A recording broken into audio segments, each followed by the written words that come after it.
to talk to us about. Good afternoon, greater Cleveland area, and especially to the great city of East Cleveland. My name is Zaki Rashid.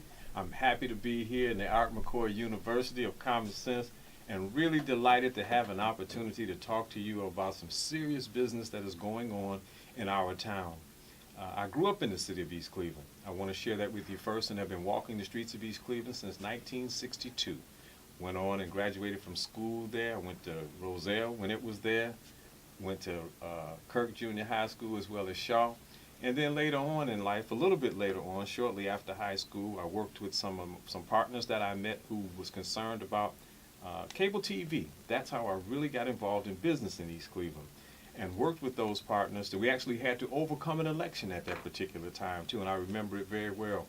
But anyway, we won the election and built the first cable television in East Cleveland. At the time, I didn't realize that we were one of the first set of African Americans in the United States to actually build an entire city. But more importantly for my visit here today at the University of Common Sense is that I'd like for the people, especially in the great city of East Cleveland, to just use a little bit of common sense and kind of walk with me for a minute.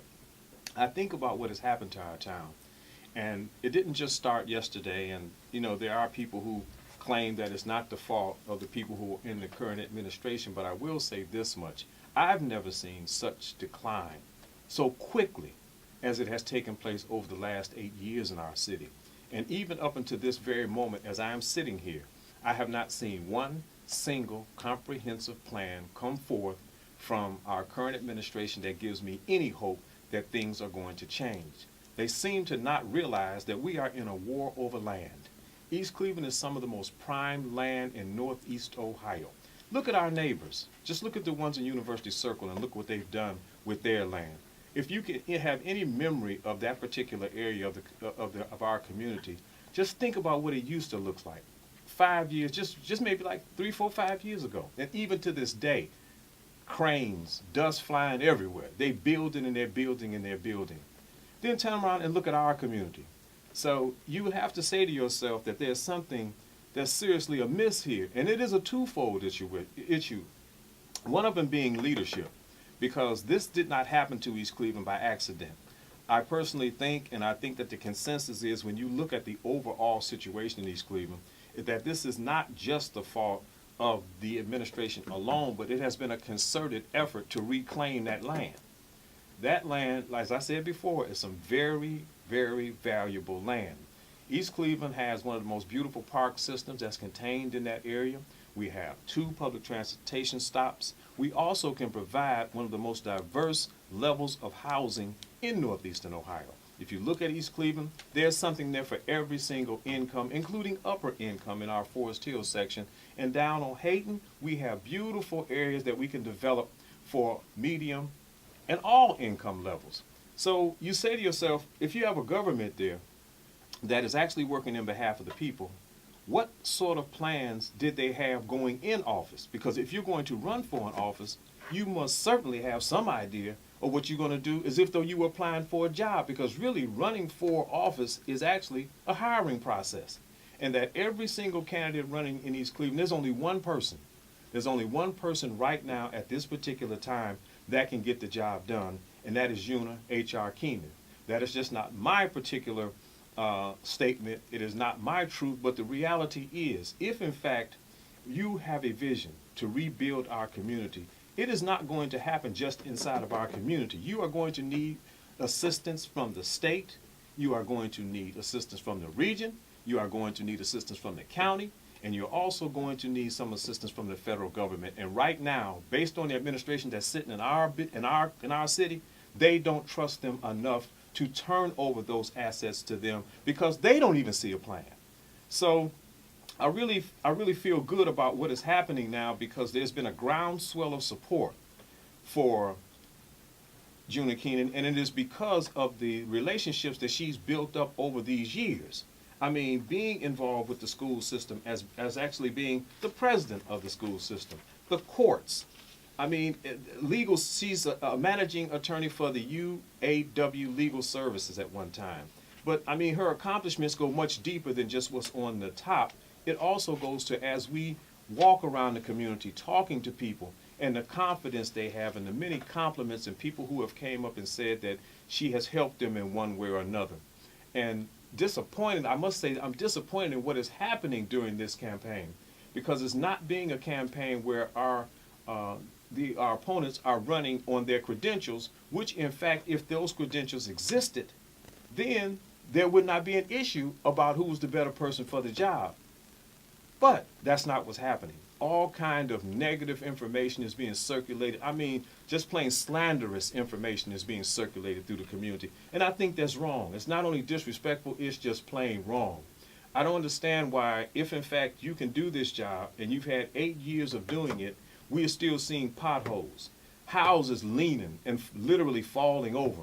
Then we get a demolition plan that nobody in the community really understands which houses are going to be tore down. How does that fit within an overall comprehensive plan?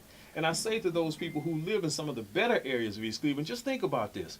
Now, if anybody comes up there, throw some stuff in, and try to fix some potholes and tell you they're going to put up some new signs, think about this. As long as your house still sits in the city of East Cleveland, if there's not a comprehensive plan to develop the entire city, your house is still not going to appreciate it. It'll still be at the same exact level of value or less going forward.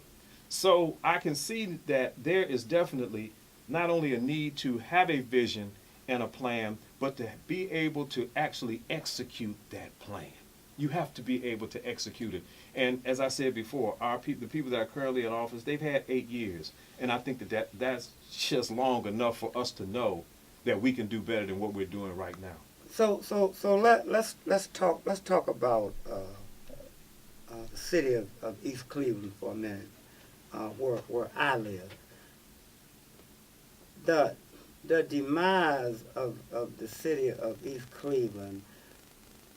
You touched on that for briefly, but let's talk a little bit more about the demise of the city of East Cleveland. Mm-hmm.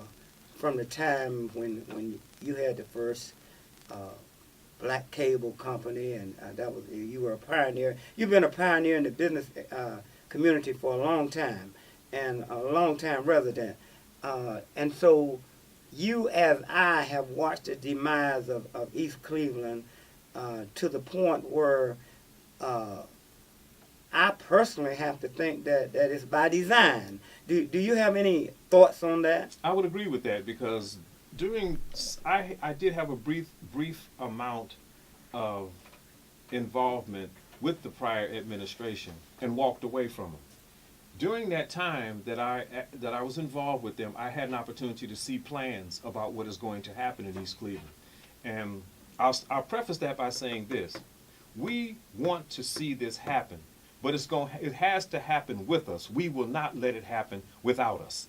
There is a development plan that runs straight down Euclid Avenue. And right now, the first phase of that encompasses everything from Lakeview going towards Superior.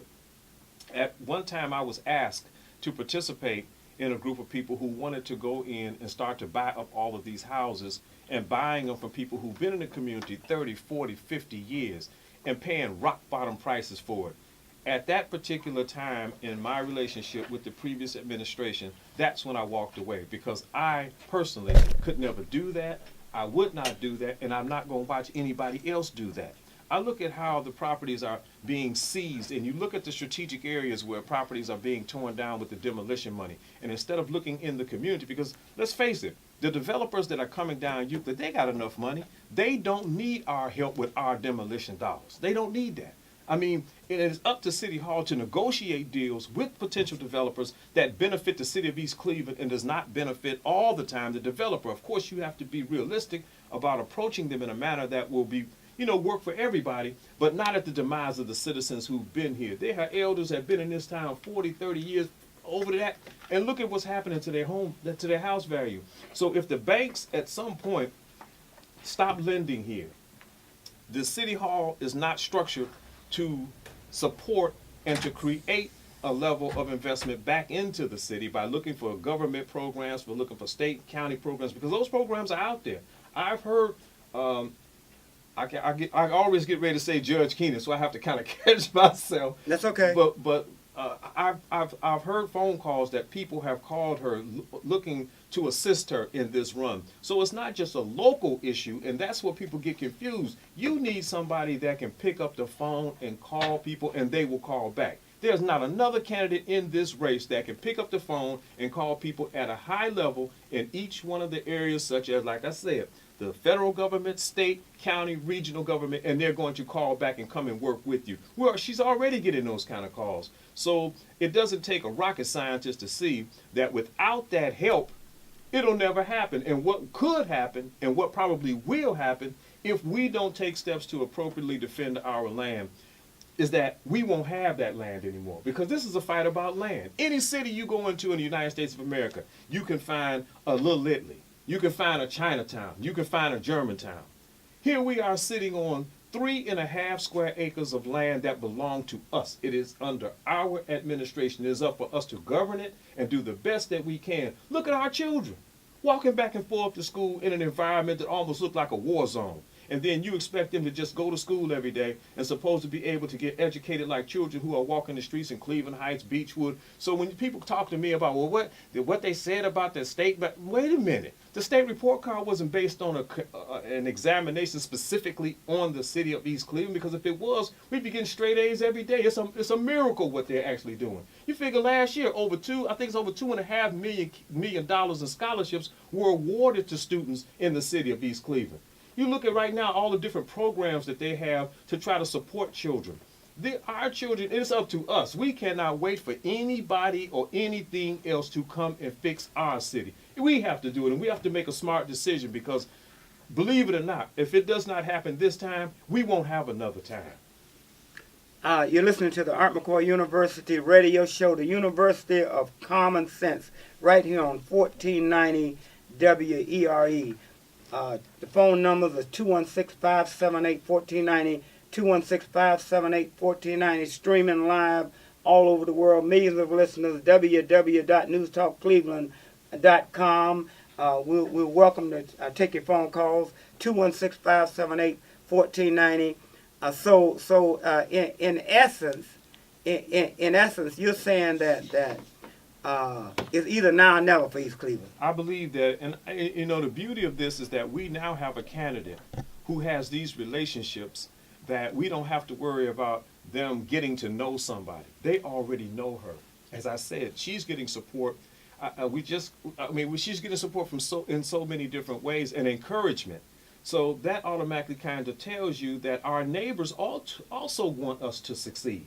It is no advantage to University Circle or Cleveland Heights or the city of Cleveland for us to always be limping along and not even making it. I mean, if you don't believe what I'm saying, just walk through the city. If you have enough, if you feel comfortable enough even walking, just get out. If you don't live there, you would have no idea of what these kids are dealing with every single day. Even the seniors are afraid to come out their house at night just to walk to the store. When I grew up there, you would see people taking a walk in the evening time. It was something to be proud of. Okay. That matters. All right. Okay. Who's on the phone line? The line is 216-578-1490. Who's on the line? Hello? Yes, talk to me. Yes, talk to Zaid. Let me first raise praise to the supreme power, wisdom, Lord Almighty God. And I would like to make a comment as far as Kenon. She is the most experienced, and in my eyesight can never be no more. It's the greatest thing that can happen to East Cleveland right now. Wow. Because she does have the experience. She knows what's going on. A vote for anyone else is like voting for Eric Brewer and what this last mayor who was just Gary Norton voted out. Okay. It's just the idea that you cannot have anyone else put in that position to expect the only city in the African American city left in this country to be taken over by someone else. We can stand on our own. All we have to do is stick together, get her in there, and she will be the voice of the people, not being the voice for someone else. Yes, sir. And I want to thank you. Yes, sir. Thank you for your phone call. 216-578-1490. One line open. Who's on the line? Okay, Art, Al, Zaki Rashid. I got 3 questions for you. This is directly related to what you're talking about, okay? be clear, there's a difference between a theory and a plan. So if you know the plan, if the plan exists, here's the questions. What does your candidate feel is a good operating budget for the city of East Cleveland to operate to her satisfaction for the well-being of the city? That's one question. A good operating budget, whether they have it now or not. Number two, how much do you think it would cost to maintain the park just by itself, separate from the operating budget of the whole city? And number three, give me one building, one commercial building that's abandoned right now in the city of East Cleveland, and tell me what could be done in order to make it a profitable structure, and from A to Z. All right, thank you for your phone call. Brother Zaid, thank you for your phone call. Yes. My answer to your question, my brother, would be to try to simplify this, because what you're asking me is far more complicated and lengthy than the time we have in this studio. But if you want to contact us at the Kenon office at 216-505-1380, we can sit down and I can give you some answers to those questions to the best of our ability. First of all, we're in fiscal emergency, as you know, and there are meetings every single month from the state because we're in fiscal emergency. And I watched the budget numbers being delivered to the fiscal commission. And to be honest with you, I don't know how much it actually is to actually run the budget of East Cleveland. Personally, I don't.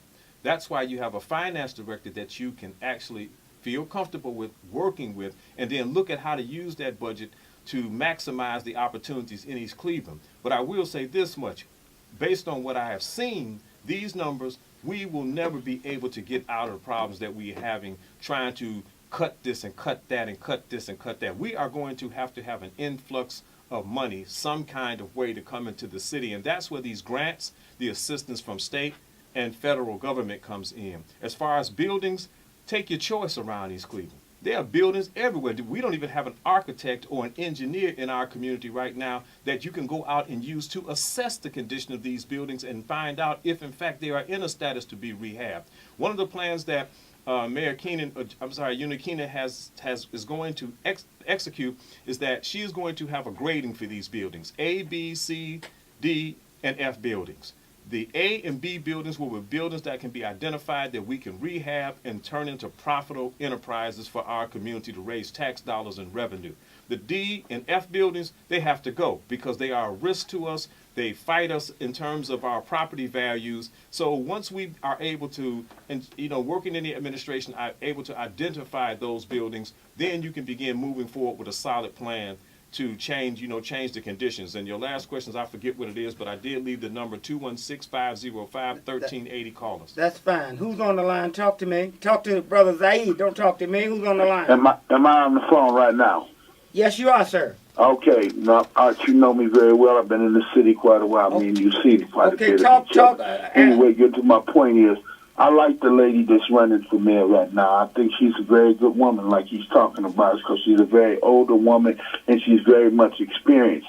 But I must say this, too, because we're older people now, and like you said a minute ago in the city, we also need some younger blood. I believe she need to bring in, I like for her to be the mayor, but she need to bring in somebody younger, like I'm going to say younger, to work up under her as an assistant. So when she get through, because she's a very much older lady with experience, a lot of good experience, and I respect her a lot.